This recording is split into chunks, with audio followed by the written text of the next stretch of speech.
వెంకటరత్నం గారు star status అనుభవించినటువంటి DOP ఆయన. ఈ జమాలియా జీవాంత మానుష అనే ఒక బెంగాలీ సినిమా, దేవాంతకుడు అనే పేరుతో ఎన్టీఆర్ ఎస్వీఆర్లతో సినిమా తీశారు. ఆయనకి వచ్చిన సలహా ఏంటంటే రామానాయుడు గారి దగ్గర ఆల్రెడీ స్క్రిప్ట్ ఉంది అని. ఈ ఫ్యాంటసీ, కామెడీ అలాగే సటైరికల్ మూవీ ఒకటి చేస్తే బాగుంటుంది ఈ టైంలో. అదే టైంలో శోభన్ బాబు గారి దృష్టికి కూడా విషయం వెళ్ళింది. అలాంటి సబ్జెక్టులు నా మీద వర్కౌట్ అవుతాయా అనేది ఒక డౌట్ ఉంది నాకు. సో మీరు ఎందుకు ఎన్టీఆర్ వైపు చూడకూడదు అని ఆయన చెప్పాడు శోభన్ బాబు. తాతినేని రామారావు గారు అయితే బాగుంటుందని నేను అనుకుంటున్నానని వెంకటరత్నం గారు చెప్పాడు. రామారావు గారికి విపరీతంగా నచ్చింది ఆ స్క్రిప్ట్. అడవిరాముడు సినిమాలో ఎన్టీఆర్ మెకానికల్గా ఉంటాడు. యమగోళ సినిమాలో ఎన్టీఆర్ రెచ్చిపోయి కనిపించాడు నిజాన్ని. మేనక దగ్గరికి వచ్చేసరికి నేను నీకు ముని ముని ముని మనవడిని అంటాడు. కాంతారావు గారు ఇంద్రుడిగా నటించాడు. ఆయన మీద తీవ్రమైన ఎలిగేషన్స్ పెట్టేసి నీ ఓపెన్గా నీలాంటి తిరుగుబోతుని అంటాడు. ఆ సినిమా మొదటి నుంచి చివరి వరకు విశ్వరూప ప్రదర్శన ఎన్టీఆర్ది.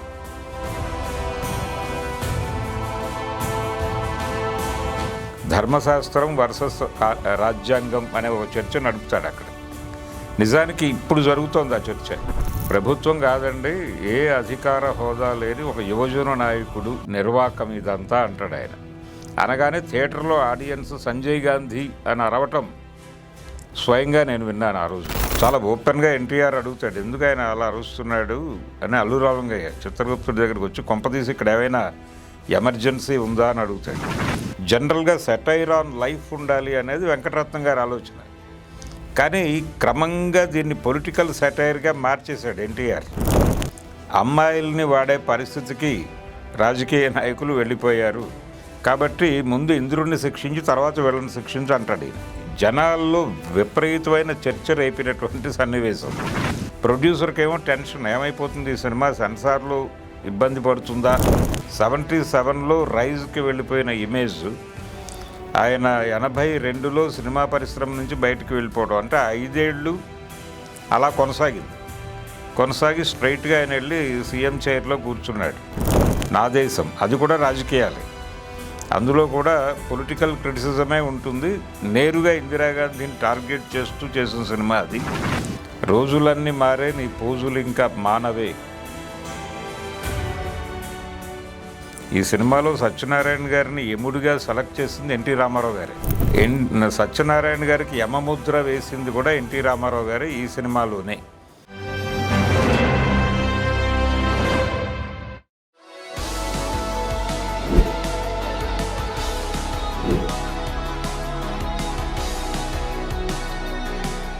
యమగోళ అనే సినిమా 1977లో విడుదలైనటువంటి ఎన్టీ రామారావు గారి చాలా బిగ్ హిట్ మూవీ.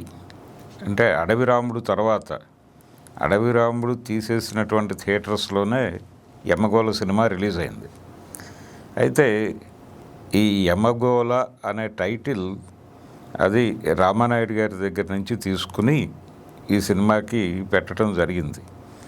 రామానాయుడు గారు ఆయన దగ్గరికి పుల్లయ్య గారి కుమారుడు సిఎస్ రావు గారి ద్వారా ఒక కథ వెళ్ళింది. ఆ కథ యమలోకానికి వెళ్ళినటువంటి ఒక వ్యక్తి అక్కడ చేసేటువంటి గొడవ, దాని ఆధారంగా అల్లినటువంటి ఒక, అంటే హ్యూమరస్గా ఉంటుంది సినిమా. అలాగే కొంత ప్రస్తుత సమాజం తాలూకా రిఫ్లెక్షన్ కూడా దీనిలో ఉంటుంది.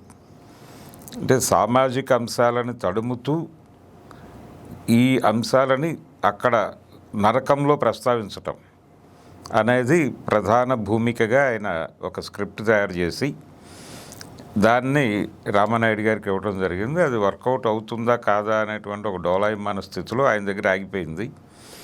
అయితే దాన్ని వెంకటరత్నం గారు కొన్నారు, సూరపనేని వెంకటరత్నం గారు. ఆయన అప్పటికి ఈ తరం మనిషి అని ఒక సినిమా తీసున్నారు. ఆ ఈ తరం మనిషి అనే సినిమా మిస్టర్ సంపత్ ఎంఏ అనే నవల ఆధారంగా తీసిన సినిమా. మాదిరెడ్డి సులోచన గారి నవల అది. దాన్ని సినిమాగా తీసే టైంలోనే శోభన్ బాబు గారు అభ్యంతరం చెప్పారు. ఆయన ఏమంటాడంటే, ఇది ఒక రకంగా మెయిల్ ప్రాస్టిట్యూట్ స్టోరీలాగా అనిపిస్తోంది ఈ నవల, సో వద్దు అని చెప్పాడు ఆయన. అయినప్పటికీ ఈయన కన్విన్స్ కాలేదు, వెంకటరత్నం గారు కన్విన్స్ కాలేదు. అలాగే మధుసూదన్ రావు గారు, మధుసూదన్ రావు గారు డైరెక్టర్ ఆ సినిమాకి, ఆయన కూడా కన్విన్స్ కాలేదు. లేదు, ఇది సబ్జెక్ట్ కొత్తగా ఉంది, మనకి సొసైటీ కనెక్ట్ అవుతుంది, ఆడియన్స్ అంటే ఫ్రెష్నెస్ కోరుకుంటున్నారు, ఈ తరహా కథలు ఎక్కుతాయి అని ఆయన నమ్మాడు.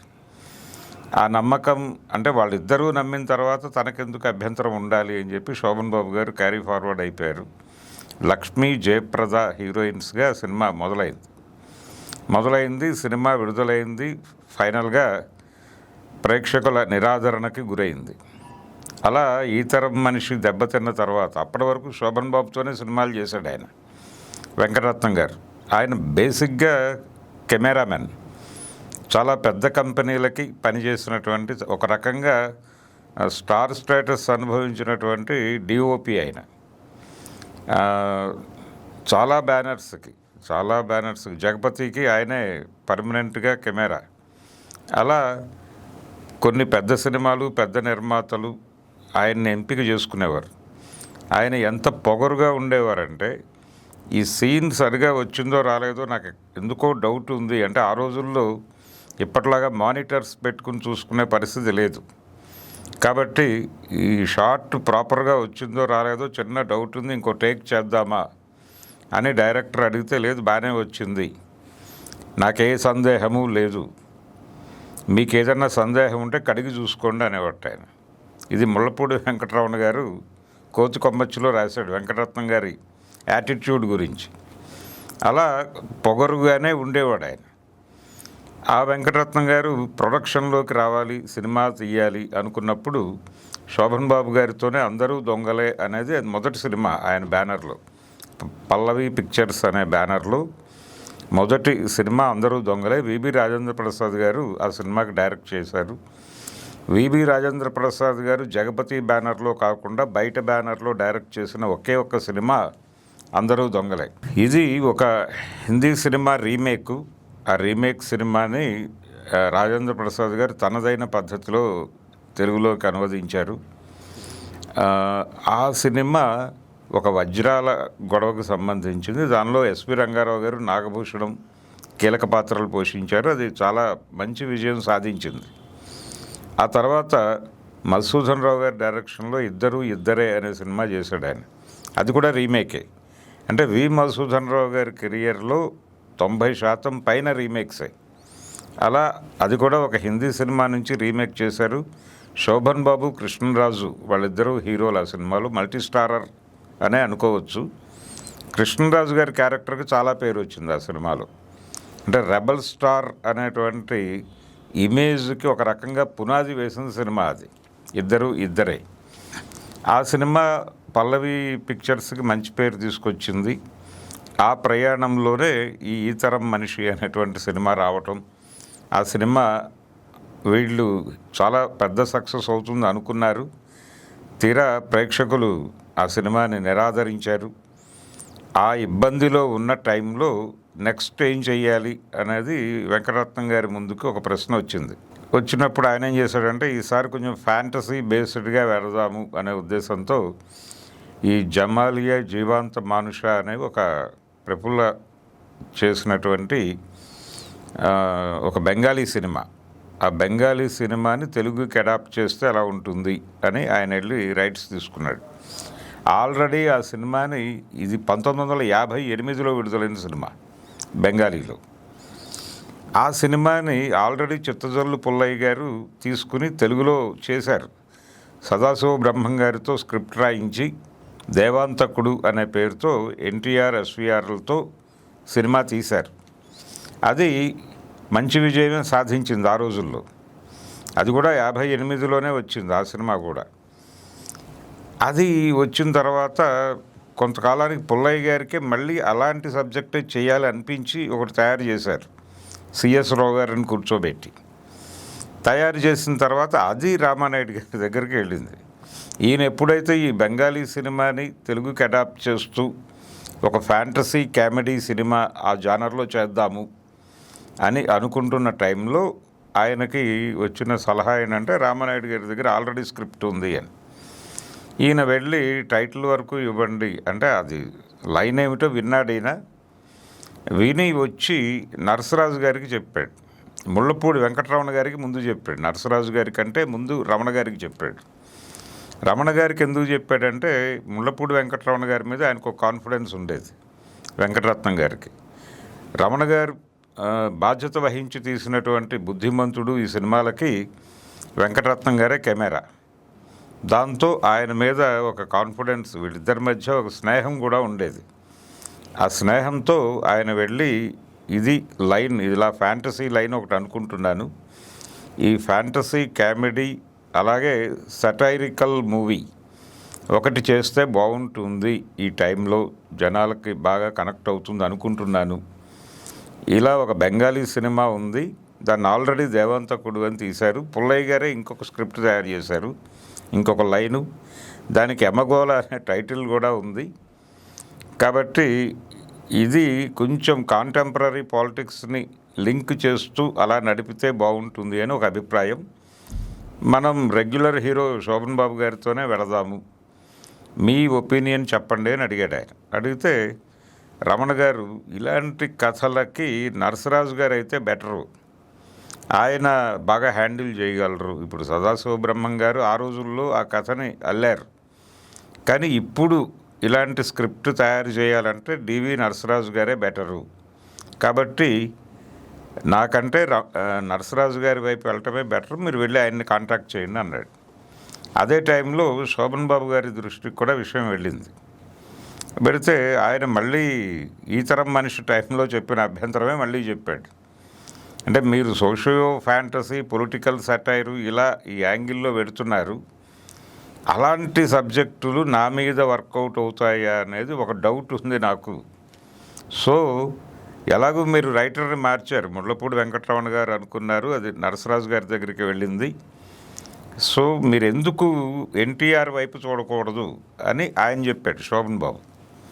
ఆయన మీద వర్కౌట్ అవుతుంది, ఆల్రెడీ ఆయన దేవాంతకుడు సినిమా చేసి అది హిట్ అయ్యి ఆయనకు ఒక ట్రాక్ రికార్డు ఉంది కాబట్టి కొన్ని సీన్లు ఆయన మీద బాగా వర్కౌట్ అవుతాయి. అందుకని నాకంటే బెటర్ ఆప్షన్ ఎన్టీఆర్ గారు కావచ్చు, ఆలోచించండి అని ఒక అడ్వైజ్ చెప్పాడు ఆయన. సరే ఇది కూడా వినేసి నరసరాజు గారితో కూర్చున్నాడు ఈయన. కూర్చుంటే నరసరాజు గారు రామానాయుడు గారి దగ్గర ఉన్న లైన్ విని, అంటే పుల్లయ్య గారు, సిఎస్ రావు గారు వీళ్ళు తయారు చేసిన లైనే అది విని, వద్దు ఆ టైటిల్ బాగుంది, యమగోళ టైటిల్ బాగుంది, ఆ టైటిల్ తీసేసుకోండి, ఆ టైటిల్ తీసుకుంటే మిగిలిన కథ మనం మీరు అనుకున్న ఈయన దగ్గర ఆల్రెడీ ఈ బెంగాలీ సినిమా హక్కులు ఉన్నాయి కాబట్టి దాని మీదే మనం గేమ్ నడుపుదాం, మనం విడిగా రాసుకుందాం, నో ప్రాబ్లం, మీరు ఆ టైటిల్ మాత్రం తీసేసుకోండి, మంచి టైటిల్ అది అని చెప్పాడు ఈయన. చెప్పి శోభన్ బాబు గారు అన్నట్టుగా ఈ స్క్రిప్ట్కి ఎన్టీఆర్ అయితే బెటరు కనుక మనం స్టోరీ తయారు చేసుకుందాం, ఒకసారి వెళ్ళి ఆయన్ని కలుద్దాం, ఆయన ఏమంటారో చూద్దాం అని చెప్పి ఈయన కథ మీద కూర్చున్నారు. కూర్చున్న తర్వాత స్క్రిప్ట్ రెడీ అయిపోయింది, బేసిక్ లైన్ అయిపోయిన తర్వాత ఎన్టీఆర్ని అప్రోచ్ అవ్వాలనుకున్నారు వీళ్ళు. వెంకటరత్నం గారికి ఎన్టీ రామారావు గారికి ఒక రిలేషన్ ఉంది, ఈయనది కూడా నిమ్మకూరే, వీరి అన్నగారు ఆయన కృష్ణారావు గారు, సూరప్రయాణ్ కృష్ణారావు గారు, ఆయన ఆర్ట్ డైరెక్టరు, ఆయన శాంతినికేతన్లో చదువుకుని వచ్చి సినిమా పరిశ్రమలో ఉన్నారు. అలా ఎన్టీఆర్తో ఆ ఊరి సంబంధమైన పరిచయము ఉంది, అలాగే కొంత బీరకాయ పీచు బంధుత్వం కూడా ఉంది. కాబట్టి మీరు కొంచెం ఆ ఏరియాలో తడిమి ఆయన్ని పట్టుకోండి, మనం కథ చెప్దామని చెప్పాడు నరసరాజు గారు. ఓకే అని ఈయన అపాయింట్మెంట్ తీసేసుకున్నాడు వెంకటరత్నం గారు. తీసుకున్న తర్వాత నరసరాజు గారు వెళ్ళి కథ చెప్పాడు ఆయనకి. లైన్ విన్నాడు ఆయన, విని బాగుంది ఇది, అయితే నావి 2 కండిషన్లు అని చెప్పాడు ఆయన. ఆ 2 కండిషన్లు ఏంటంటే, ఈ సినిమాకి డైరెక్టర్గా ఎవరు అనుకుంటున్నారు మీరు అంటే, అప్పటికి తాతినేని రామారావు గారితో చేయలే, ఎన్టీఆర్తో. తాతినేని రామారావు గారు అయితే బాగుంటుందని నేను అనుకుంటున్నాను అని వెంకటరత్నం గారు చెప్పాడు. చెబితే ఓకే బాగానే ఉంది.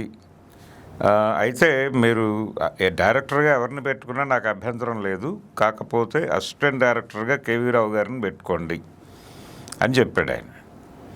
అదేమిటి అని ఈయనకి చిన్న సందేహం.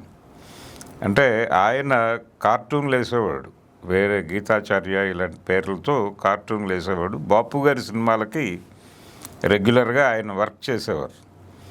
ఆయన మీద రామారావు గారికి ఒక కాన్ఫిడెన్స్ ఉంది. అంటే మనం సినిమాని సటైరికల్గా నడపాలనుకుంటున్నాం కాబట్టి అలాంటి బ్రెయిన్ ఒకటి ఉంటే బాగుంటుంది అనే ఉద్దేశంతో అడ్వైజ్ చేశాడు ఈయన. చేసి రెండో కండిషన్ ఏంటంటే రైటర్ నరసరాజు గారు రోజు సెట్లో ఉండాలి. ఈ రెండు కండిషన్స్ మీరు పాటిస్తే నేను ఈ సినిమా చేయడానికి నాకు ఏ అభ్యంతరము లేదు అని చెప్పాడు ఆయన. చెప్పిన తర్వాత ఓకే అన్నాడు ఈయన. నరసరాజు గారు అంగీకరించారు. అలాగే కేవీ రావు గారిని తీసుకురావడానికి కూడా వెంకటరత్నం గారు రెడీ అయిపోయారు. ఆయన వచ్చాడు. ఆయన వచ్చేసిన తర్వాత సినిమా స్క్రిప్ట్ టోటల్గా డైలాగ్ వెర్షన్ ఇదంతా రెడీ అయిపోయింది. రామారావు గారికి విపరీతంగా నచ్చింది ఆ స్క్రిప్ట్. మనం గమనిస్తే అడవిరాముడు సినిమాలో ఎన్టీఆర్ మెకానికల్గా ఉంటాడు. యమగోళ సినిమాలో ఆ కథతో ఆడుకుంటాడు ఆయన. అంటే సబ్జెక్టు హీరోకి కనెక్ట్ అయితే ఆ సినిమా ఏ రేంజ్లో ఉంటుంది అని చెప్పడానికి ఉదాహరణ యమగోళే. యమగోళ సినిమాలో ఎన్టీఆర్ రెచ్చిపోయి కనిపించాడు నిజానికి. అంటే ఆ రేంజ్కి వెళ్ళటం అనేది మనకి ఇంకో సినిమాలో కనిపిస్తుంది. స్క్రిప్ట్ ఆయనకి కనెక్ట్ అయింది. అలా కనెక్ట్ అయిన తర్వాత వచ్చినటువంటి అవుట్పుట్ అంత ఎనర్జెటిక్గా ఉంటుంది. అందుకని ఆ సినిమా అంత పెద్ద హిట్ అయింది. ఆడియన్స్ కూడా విపరీతంగా ఇప్పటికే ఎంజాయ్ చేస్తారు ఆ సీన్స్. యూట్యూబ్లో చూస్తే ఎంత క్యాజువల్గా ఉంటుందంటే ఆయన పెర్ఫార్మెన్స్. కథగా వాళ్ళు ఆ లైన్నే తీసుకున్నారు. ఒక విలేజ్లో గ్రామ రాజకీయాలు, ఆ గ్రామ రాజకీయాల్లో గ్రామాల్లో ఉన్నటువంటి పంచాయతీని అడ్డం పెట్టుకుని ప్రభుత్వ కాంట్రాక్టులన్నీ తన వైపే మళ్లించుకుని డబ్బులు దోచేసుకుంటున్నటువంటి ప్రెసిడెంట్ని ఓడించి ఒక యువకుడు ప్రెసిడెంట్ అవుతాడు. అయిన తర్వాత అతని మీద ఎలా కక్ష సాధించాలి, ఇతను తన రోజువారీ ప్రతి పనికి అడ్డుపడుతున్నాడు, అలాగే తను చేస్తున్నటువంటి అవినీతిని బయటపెడుతున్నాడు, ఇతనితో చాలా ప్రమాదకరంగా ఉంది, ఇతన్ని ఎలిమినేట్ చేయకపోతే కుదరదు అనే పరిస్థితి ఆ మాజీ ప్రెసిడెంట్ గారికి వస్తుంది. వచ్చి ఆయన ఇతన్ని చంపడం కోసం ఒక ప్రొఫెషనల్ కిల్లర్ని అప్రోచ్ అవుతాడు. ఆ ప్రొఫెషనల్ కిల్లరు వచ్చి ఇతన్ని చంపేస్తాడు. చంపేసిన తర్వాత ఇతను అక్కడికి వెళ్తాడు. ముందు స్వర్గానికి వెడతాడు, తర్వాత నరకానికి వెడతాడు. స్వర్గానికి వెళ్ళినప్పుడు అక్కడ ఓరోసి, మేనక వీళ్ళందరినీ చూసి వాళ్ళతో బంధుత్వం కలుపుతాడు ఆయన. కలిపి ప్రతి ఒక్కరిని పలకరించి, అలాగే మేనక దగ్గరికి వచ్చేసరికి నేను నీకు ముని ముని ముని మనవడిని అంటాడు. అంటే అవ్వ అని పిలుస్తాడు. అవ్వ అని పిలుస్తున్నావేమిటి నన్ను అంటుంది ఆవిడ. అంటే మీరు అమృతం తాగారు కాబట్టి మీరు యవ్వనంలోనే స్టాగ్నెట్ అయిపోయారు, కానీ నువ్వు విశ్వామిత్రుడిని, అక్కడ డైలాగ్ కూడా చాలా విచిత్రంగా రాశాడు ఆయన. నీకు కూతురు ఉంది, ఆ విషయం గుర్తుందా అని అడుగుతాడు. అవును అంటుంది ఆవిడ, లీలగా జ్ఞాపకం ఉంది అన్నట్టుగా. ఆ తర్వాత మళ్ళీ చూడలేదు ఆ కూతురుని అంటుంది. అక్కడే వదిలేసి వచ్చానంటుంది. అంటే నువ్వు నిర్దయగా వదిలేసి వచ్చావంటే, లేదు నేను చాలా బాధపడ్డాను, కానీ దేవేంద్రుడి ఆజ్ఞ నేనేం చేయగలను, వచ్చేసాను వదిలేసి అంటుంది. నువ్వు వదిలేసి వచ్చిన అమ్మాయిని పక్షులు పెంచి పోషించాయి అక్కడ. అలా ఆ అమ్మాయికి శకుంతల అనేటువంటి పేరు వచ్చింది. కణ్వ మహర్షి ఆవిడ్ని సాకాడు. ఆ తర్వాత దుష్యంతుడి ప్రేమలోకి వెళ్ళింది. అదంతా ఒక పెద్ద కథ.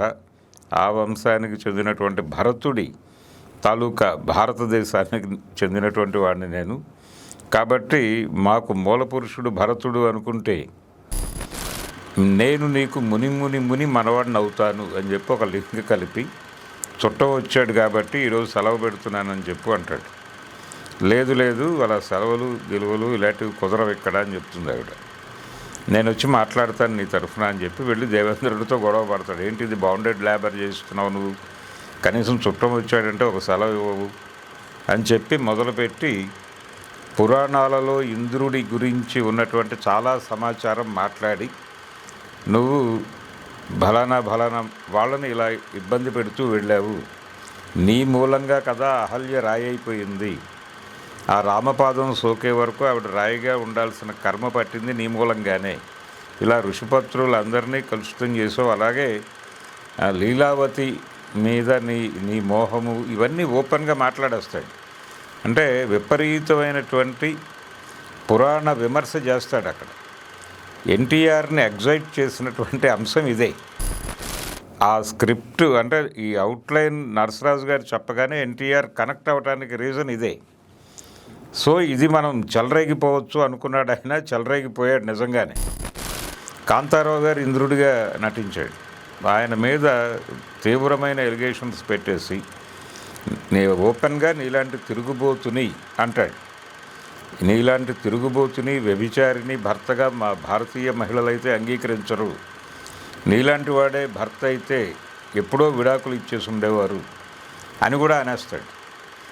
అని సచీదేవికి కోపం వస్తుంది. కోపం వచ్చి ఆవిడ వెళ్ళిపోతుంటే మళ్ళీ దేవేంద్రుడిని ఈయనే ఓదారుస్తాడు. ఓదార్చి లేదు నీ భార్య పతివ్రత శిరోమణి, ఆవిడ నిన్ను వదిలేసి వెళ్ళిపోదు, నువ్వు ఆందోళన పడుకు, నువ్వు కూర్చో అని చెప్తాడు. ఇలా ఒక రకంగా ఆ క్యారెక్టర్ని, ఆ సినిమాని, ఆ కథని ఆయన ఆడేసుకున్నాడు. అక్కడి నుంచి ఏమిటి ఇంకా ఎంతకాలం ఉంటాడు స్వర్గంలో అని అడుగుతాడు ఆయన. అడిగితే లేదు గడువు ముగిసింది, మేము తీసుకెళ్ళిపోతున్నాం నరకానికి అని యమభటులు వచ్చి తీసుకెళ్తారు. ఆ వెళ్ళేటప్పుడు కూడా యమభటులతో ఈయన డైలాగ్ ఉంటుంది, ఎన్టీఆర్ డైలాగ్, ఫ్రెండ్స్ మీరు దయచేసి నన్ను చేతులు పట్టుకోవటం ఇలాంటివి ఏం చేయక్కర్లేదు, మీరు నడవండి, నేను మీతో పాటు నడుస్తాను, ఫ్రెండ్లీగా వెళ్దాం, మీరేదో నన్ను ప్రిజనర్ని పట్టుకెళ్ళినట్టు పట్టుకెళ్ళటం కరెక్ట్ కాదు అని చెప్తాడు ఆయన. ఇలా ప్రతి సీన్ని చాలా లైవ్లీగా అల్లారు. అంటే ఒక రకంగా వెంకటరత్నం గారికి భయం వేసేది అది ప్రొడక్షన్లో ఉండగా. అంటే ప్రతి సన్నివేశంలో ఏ డైలాగ్ ఎలా నడవాలి అనేది అక్కడ కూర్చుని మాట్లాడుకునేవాళ్ళు వీళ్ళు ముగ్గురు, ఎన్టీఆర్, నరసరాజు గారు, అలాగే కేవీ రావు గారు. వీళ్ళ ముగ్గురు ఒక నిర్ణయానికి వచ్చాక అది షూట్కి వెళ్ళేవారు. అంటే ఒక రకంగా తాతినేని రామారావు గారికి కట్టు టేకు చెప్పడం తప్ప వేరే పని ఉండేది కాదు. మొత్తం వీళ్ళే డిసైడ్ చేసి ఇది సీన్ తీయబోతున్నాం ఇప్పుడు అని చెబితే దానికి సంబంధించిన ఏర్పాట్లు ఆయన చేసుకునేవాడు. ఇలా నడిచింది ఆ సినిమా యమగోళ. అలా ఆయన నరకంలోకి వెళ్ళిన తర్వాత వచ్చే సన్నివేశాలు జనాల్ని విపరీతంగా, అంటే ఆ సినిమా మొదటి నుంచి చివరి వరకు విశ్వరూప ప్రదర్శన ఎన్టీఆర్ది. నరకంలోకి వెళ్ళిన తర్వాత అసలు డైలాగులు కూడా ఎంత అద్భుతంగా పండాయంటే, ఆయనకి సూర్యకాంతం ఎదురవుతుంది. అక్కడ ఎదురైతే ఏంటి పట్టుకొని యమభటులు వేధిస్తూ ఉంటారు ఆవిడ. ఎందుకు వేధిస్తున్నారు ఒక ఆడ మనిషిని అని చెప్పి ఈయన క్వశ్చన్ చేస్తాడు వాళ్ళని. చేస్తే ఏదో పట్టుకొచ్చింది కింద నుంచి, స్మగ్లింగ్ చట్టవిరుద్ధం కదా, అది వద్దని చెప్తున్నాం మేమంటే, ఏం పట్టుకొచ్చావు నువ్వు అని అడుగుతాడు. ఏదో బాబు జెహోచాపల్యం ఒడియాలు తెచ్చుకున్నాను, దాన్ని కూడా వీళ్ళు అభ్యంతర పెడుతున్నారు అంటుంది ఆవిడ.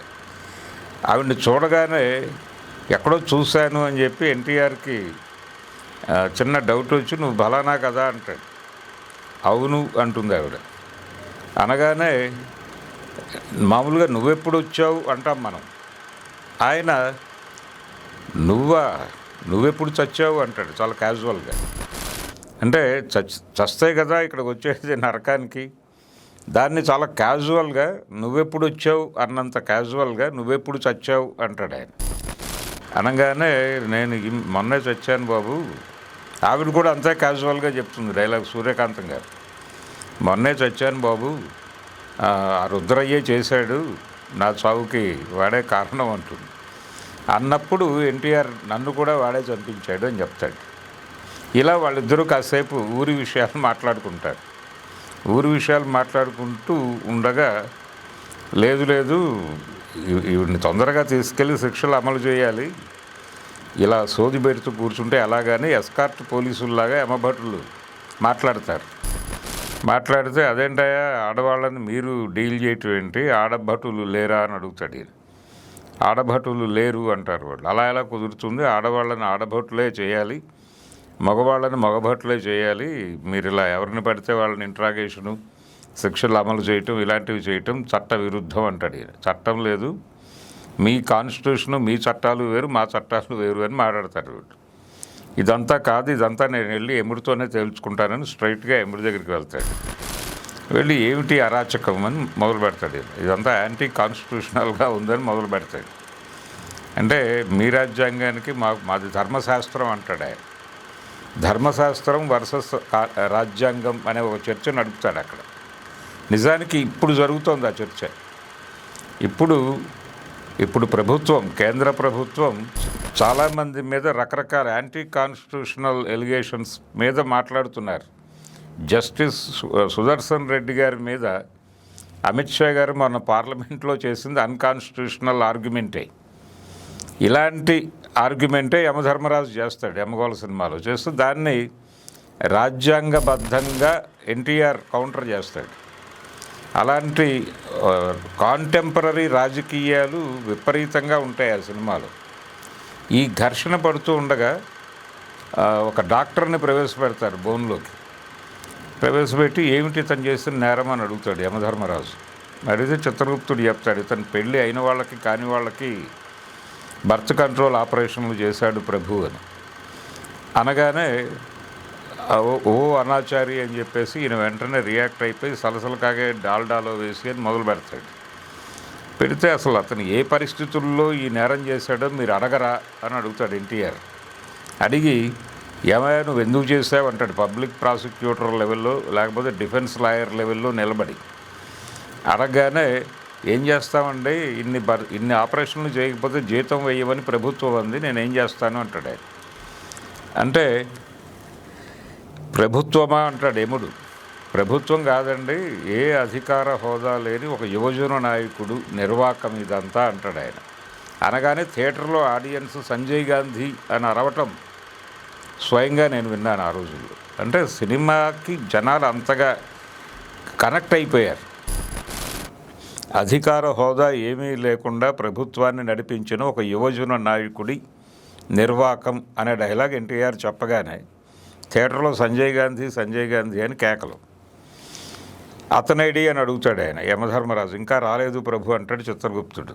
అప్పుడు కాంగ్రెస్ పార్టీ ప్రభుత్వం నడుస్తోంది ఇక్కడ, వెంగళరావు గారి ముఖ్యమంత్రిగా ఉమ్మడి రాష్ట్రంలో. ఆ టైంలో ఈ సినిమా షూట్ అవుతోంది. ఈయనకేమో టెన్షన్. ఆ సినిమాలో చాలా ఓపెన్గా ఎన్టీఆర్ అడుగుతాడు, ఎందుకు ఆయన అలా అరుస్తున్నాడు అని. అల్లు రామలింగయ్య చిత్రగుప్తుడి దగ్గరికి వచ్చి కొంపదీసి ఇక్కడ ఏమైనా ఎమర్జెన్సీ ఉందా అని అడుగుతాడు. ఆ డైలాగ్ ఉంది సినిమాలో. అంటే వీళ్ళు ఇలా అల్లుకుంటూ వెళ్ళిపోతున్నారు, పొలిటికల్ సెటైర్గా మారుస్తున్నారు. ఇది లైటర్ విన్లో రాజకీయాలు ఉండాలి, జనరల్గా సెటైర్ ఆన్ లైఫ్ ఉండాలి అనేది వెంకటరత్నం గారి ఆలోచన. కానీ క్రమంగా దీన్ని పొలిటికల్ సెటైర్గా మార్చేశాడు ఎన్టీఆర్. ఎన్టీ రామారావు గారు, అలాగే నరసరాజు గారు, కేవీ రావు గారు కలిసి కాంటెంపరీ రాజకీయాల మీద వ్యంగ్యాస్త్రంగా దీన్ని డిజైన్ చేశారు. డిజైన్ చేసి ఎక్కడి దాకా వెళ్ళారంటే రాజకీయ పదవుల కోసం అమ్మాయిల్ని వాడే పరిస్థితికి రాజకీయ నాయకులు వెళ్ళిపోయారు అని కూడా ఒక సీన్ ఉంటుంది ఈ సినిమాలో. పెట్టి దానికి ఇంద్రుడితో లింక్ చేస్తూ మాట్లాడతాడు ఆయన. ఇంద్రుడికి శిక్షలు వేయని వాడివి, వీళ్ళకి శిక్షలు వేస్తే అలాగా భూలోకంలో ఎవరో తపస్సు చేస్తున్నారని ఇక్కడి నుంచి ఆయన మంచి మంచి ఆడపిల్లల్ని ఏరి వాళ్ళని వల్లో వేసుకుని వాళ్ళ తపస్సు జడగొట్టి ఇంత చేస్తున్నాడు కదా. ఆయన చేసిన దానికి వీళ్ళు చేస్తున్న దానికి తేడా ఏముంది? వీళ్ళు పదవుల కోసం కాంట్రాక్టుల కోసం అమ్మాయిలని తారుస్తున్నారు, ఆయన చేసింది అదే కదా.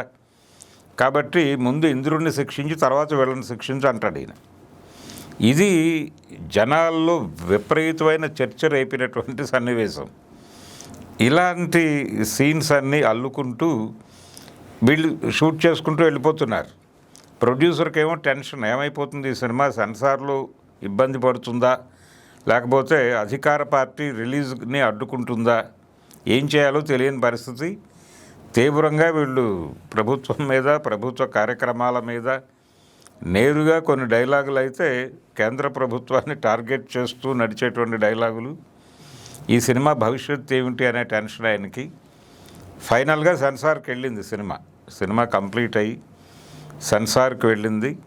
సెన్సార్ వాళ్ళు కొన్ని కట్స్తో ఓకే చెప్పారు. అందులో ఇవేవి పోలేదు. ఈ డైలాగ్ ఉంది, ఏది, మిస్టర్ గుప్తా ఇక్కడ కొంపతీసి ఏమైనా ఎమర్జెన్సీ అమలులో ఉందా అని అడుగుతాడు ఆయన. అది ఉంది సినిమాలో. ఇలా సెన్సార్ వాళ్ళు చాలా దయగానే వ్యవహరించారు ఈ సినిమా పట్ల అని అనుకోవాలి. ఆ సంజయ్ గాంధీని టార్గెట్ చేస్తూ పెట్టిన డైలాగ్ ఉంది. అలాగే పొలిటీషియన్స్ వ్యవహార శైలి మీద ఆయన మాట్లాడిన డైలాగులు ఉన్నాయి. అలాగే రాజకీయ అవినీతి అనేది ఎలా ప్రబలుతోంది అనేది రావు గోపాలరావుని టార్గెట్ చేస్తూ చెప్పే డైలాగులు అవన్నీ ఉన్నాయి సినిమాలో. కొద్దిపాటి కట్స్తో సినిమా బయటపడింది.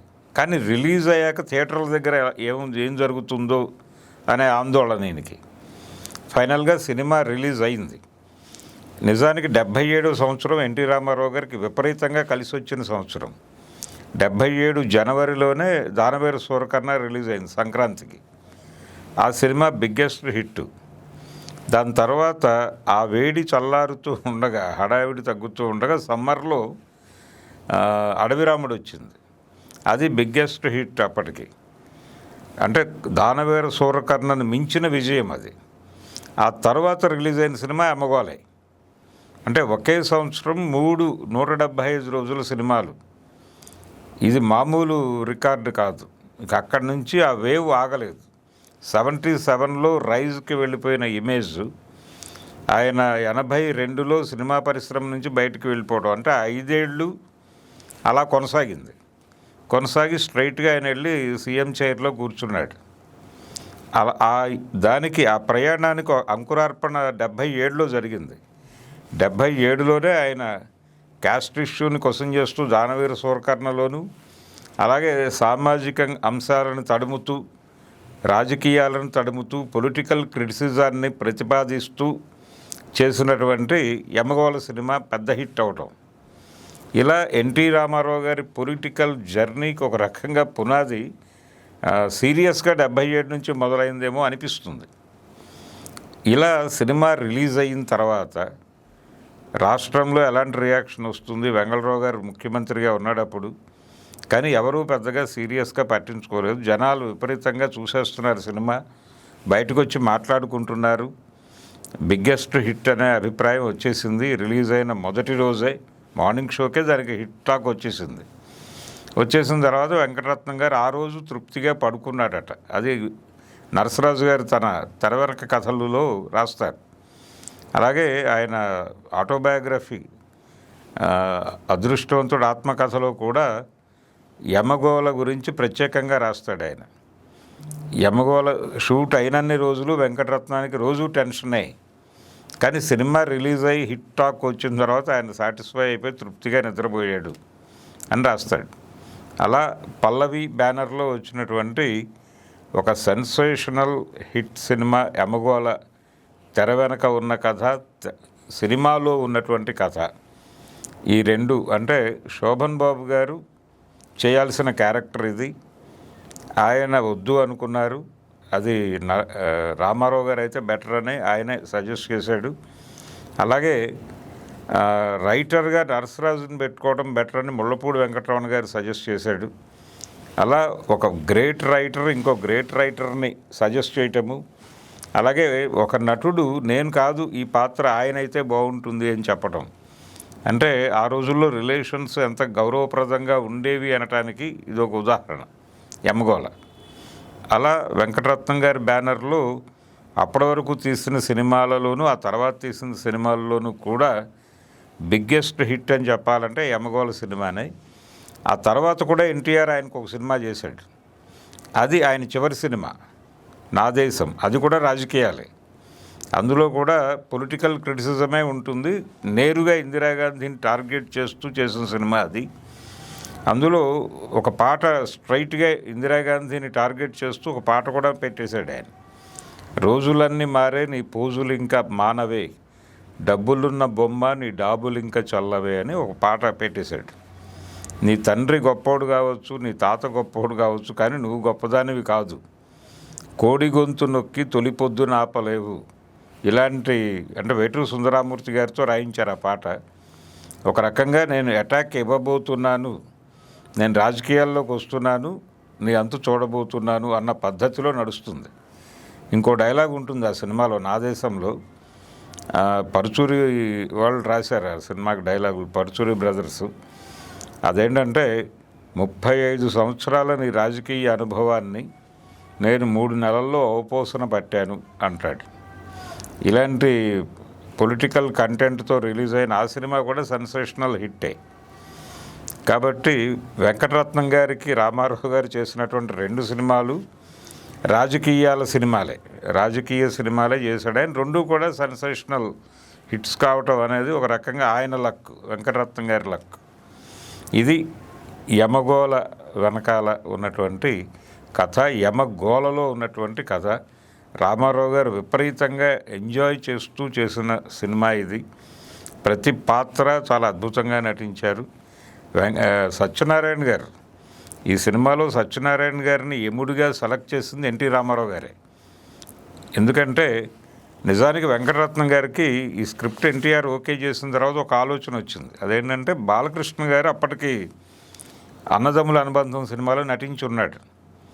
అందుకని బాలకృష్ణతో ఈ ప్రెసిడెంట్ క్యారెక్టర్ బాలకృష్ణతో చేయించి యముడి క్యారెక్టర్ ఎన్టీఆర్తో చేయిస్తే ఎలా ఉంటుంది. యముడి క్యారెక్టర్ ఆయన మీద విపరీతంగా హిట్ అయినటువంటి ఉమ్మడి కుటుంబం ఈ సినిమాలు ఉన్నాయి. సో ఎన్టీఆర్ని యముడిగా పెట్టేసి బాలకృష్ణతో ఈ క్యారెక్టర్ చేయిస్తే ఎలా ఉంటుందని వెళ్ళి ఎన్టీఆర్తో చెప్పాడు ఈయన. చెబితే ఎన్టీ రామారావు గారు నవ్వి, లేదు బాలకృష్ణ దీన్ని సస్టైన్ చేయలేడు ఈ క్యారెక్టర్ని, సో సత్యం క్యారెక్టర్ నేనే చేస్తాను, యముడి క్యారెక్టర్ సత్యనారాయణ చేస్తాడు అని చెప్పాడు ఆయన. సత్యనారాయణ గారు చేయగలరా అంటే లేదు, నేను చేయించుకుంటాను కదా, నీకెందుకు ప్రాబ్లం అని ఈయన భరోసా మీద యమధర్మరాజుగా సత్యనారాయణని తీసుకొచ్చారు. ఆయన యముడంటే ఇలాగే ఉంటాడు అన్న పద్ధతిలో ఆయన నటించాడు. ఆ తర్వాత తెలుగు తెర యముడు అంటే సత్యనారాయణ గారుగా మారిపోయింది పరిస్థితి. ఆ తర్వాత వచ్చిన సోషియో ఫ్యాంటసీ సినిమాలన్నింటిలోనూ ఆయనే యముడు. అలా సత్యనారాయణ గారికి యమముద్ర వేసింది కూడా ఎన్టీ రామారావు గారు ఈ సినిమాలోనే. ఇది ఇన్ని వండర్స్ మధ్య విజయం సాధించినటువంటి యమగోళ సినిమా వెనకాల ఉన్నటువంటి విశేషాలు.